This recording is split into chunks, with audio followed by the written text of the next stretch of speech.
شب برات میں قبرستان جانا یہ مستحب ہے۔ حضور اقدس صلی اللہ علیہ وسلم اپنی پوری زندگی میں صرف ایک مرتبہ اس رات میں قبرستان گئے ہیں، تو ایک آدھ مرتبہ جانا تو ٹھیک ہے، لیکن ہر دفعہ جانے کا اہتمام کرنا، قبرستان میں لائٹنگ کا اہتمام کرنا، وہاں پہ بہت زیادہ چڑھاووں کا اہتمام کرنا، یہ ٹھیک نہیں ہے۔ قبرستان جانے کا مقصد اپنے عزیز و اقارب کے لیے دعائے مغفرت کے ساتھ ساتھ اپنے اس وقت کو، اپنے آنے والے اس وقت کو یاد رکھنا ہے۔ تو حضور صلی اللہ علیہ وسلم ہر جمعے کو بھی قبرستان جانے کا اہتمام فرمایا کرتے تھے، تو اس لیے ہمیں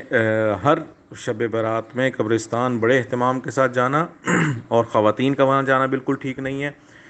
ایک آدھ دفعہ زندگی میں ہم چلے جائیں تو اس میں حرج نہیں ہے۔ قبرستان میں صرف مرد جائیں، اکیلے جائیں، گروپس کی شکل میں یا بہت زیادہ مجمع کی شکل میں جانا مناسب نہیں ہے۔ دوسرا، اس شب میں آتش بازی،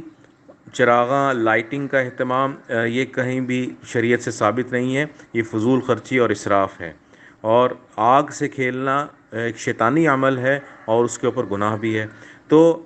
اس اسراف اور شیطانی عمل سے بچنا چاہیے۔ ہم جتنا خرچہ آتش بازی پہ، چراغاں پہ، لائٹنگ کے اوپر کرتے ہیں، جس میں بجلی کا بھی ضیاع ہے اور بھی کئی طرح کے مصارف ہیں، تو یہی اخراجات کسی غریب کی مدد میں کر دیں، کسی کو کاروبار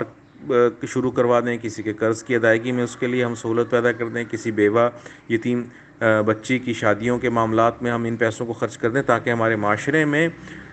ہمارے پیسوں کا ایک مثبت استعمال ہو، نہ کہ وہ پیسے ہمارے لیے دنیا اور آخرت دونوں جہاں میں وبال بنے۔ دنیا میں ضائع ہونے کی شکل کے اندر کہ ہم اتنی محنت سے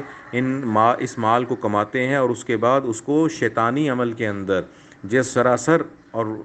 صاف لفظوں میں ایک گناہ ہے، جس کی شباہت ہندوؤں کے ساتھ اور غیر مسلموں کے ساتھ ملتی ہے، تو اس قسم کے سب گناہوں سے ہمیں بچنا چاہیے۔